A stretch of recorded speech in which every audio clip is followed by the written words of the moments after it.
Good afternoon, I'm Karen Holmes Ward and welcome to Cityline. The nation's oldest and largest civil rights organization returns to Boston for its 114th annual convention this week. We'll take a look at how the convention will impact Boston and how you can participate.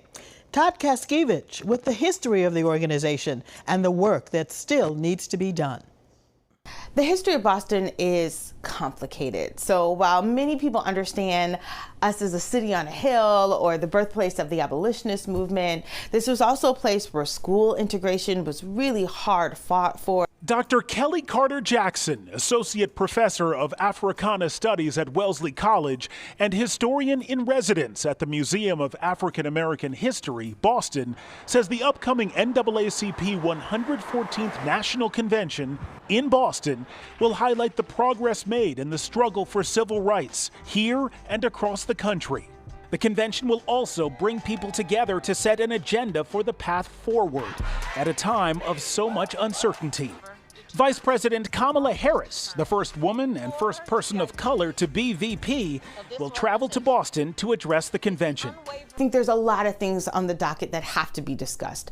The dismantling of affirmative action just took place a couple of weeks ago. People are still reeling from that Supreme Court case decision.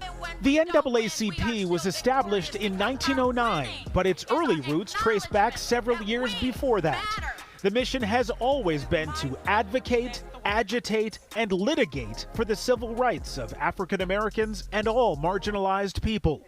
Dr. Carter Jackson says the impact of the organization's grassroots activism is unmistakable. I don't think you can think about school integration without thinking about the NAACP. The NAACP was foundational to Brown v. Board. It was their lawyers that fought before the United States Supreme Court to make sure that all children could attend school wherever they wanted, with any child of any color or background. That was monumental. When we think about the civil rights movement, or what scholars like to call the long freedom struggle, you don't get all of those gains that were made in the 1950s and 60s and 70s without the NAACP. Consider the Voting Rights Act, the ability for all American citizens to be able to have access to the ballot. The NAACP also co-organized the March on Washington in 1963. I have a dream that one day this nation will rise up and live out the true meaning of its creed.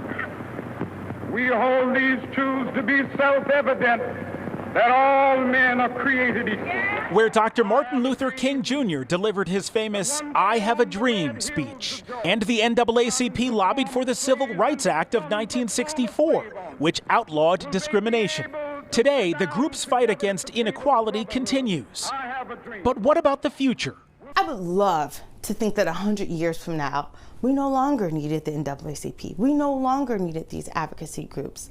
But the fact of the matter is, we have been a country with slaves longer than we have been a country without slaves. And I think it's going to take a really long time to get the kind of change that we want to see. For Cityline, I'm Todd Kaskiewicz reporting. The 114th annual convention opens Wednesday at the Boston Convention and Exhibition Center. In 1911, the NAACP held its second annual conference at Park Street Church in Boston.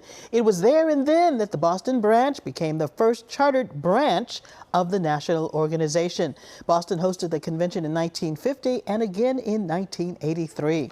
Tanisha Sullivan is the current president of the Boston branch. Welcome to Cityline. Thank you. Tanisha, how are you? It's great to see you. It's great to see you as well. So the Boston branch has a storied history of its own, and the role of women in the organization is especially significant.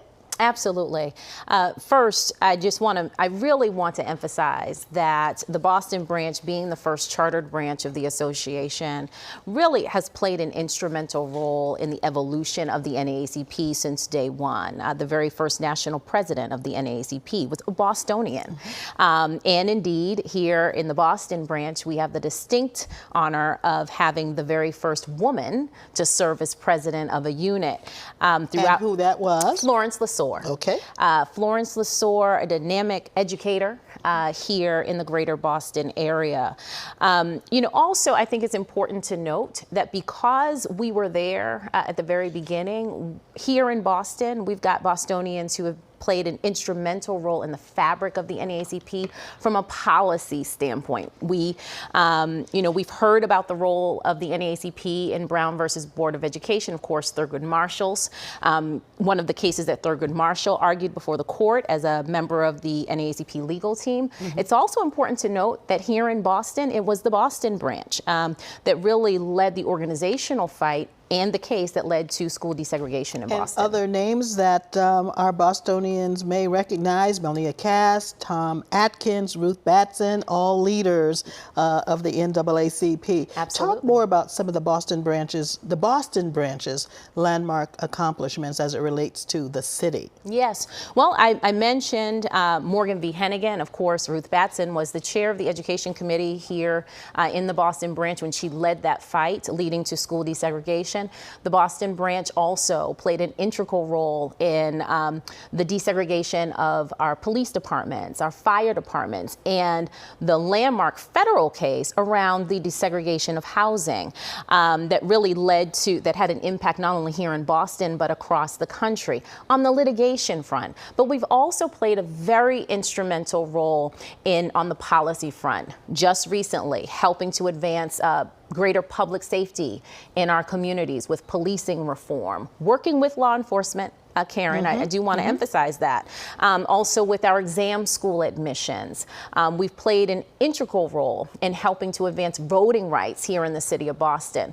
For us, it's been litigation, yes, but it's also been very intentional in our public policy work. And as you say, this year's conference is going to address some of the most pressing issues facing the Black community, including student debt, affirmative action, voter suppression. You've just mentioned police brutality, police reform. Major speakers at the convention are going to be Vice President Kamala Harris. Todd mentioned her, former Secretary of State Hillary Clinton, and Congresswoman Ayanna Pressley. The theme of the convention this year is Thriving Together. Explain the vision. What does it mean nationally, and what does it mean in Boston? I think it's really important in this moment for us to lift up collective action and collective impact. Thriving Together really speaks to that. I think for us within the NAACP, having an understanding that we're not looking for anomalies. We're not looking for the one example of where there's been some progress. What we are seeking, what we have an aspiration toward, is collective impact. All people being able to fully benefit from the prosperity of the Commonwealth, of the city, of our nation. And so Thriving Together as a theme really does embrace that. Now, I know that you have worked to bring the convention out of the seaport and into the community. What are some of the events that are happening in other neighborhoods of Boston? Well, this past weekend we had a very successful and exciting day of action and service. For this convention, we are expecting to have roughly 1,000 volunteers from across the greater Boston area. And so we brought folks together last Saturday to kind of kick all of that off. So very exciting there. But we also are planning a number of neighborhood walks. And we think it's really important bringing an organization like the NAACP to Boston with advocates and organizers from across the country, that they have the opportunity to engage with our grassroots organizations and organizers. And so we are planning neighborhood walks where members of our organization have the opportunity to meet with leaders from across Boston, specifically Roxbury, Dorchester, and Mattapan.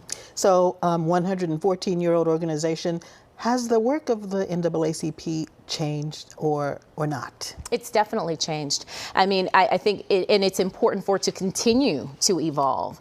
When we talk about the evolution of our country, we're still a young country, a young democracy. And so that means the way in which we engage as an organization has to evolve. So what you saw in our early days, the fight for our legal rights, a lot of litigation. What you're seeing now in the NAACP is a focus on public policy. policy. I think it's really important for people to know, as an organization, yes, there are programs and initiatives that we have, but we're not a direct service organization. We are a public policy focused organization.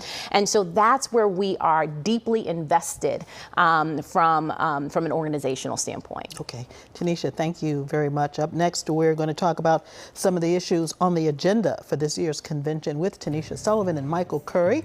We're highlighting some of the convention events, including the AXO College Summit on Friday, July 28th. Students from across the country meet up with colleges and universities from across the Commonwealth. That's from 9 a.m. to 1 p.m. at the Park Plaza Hotel.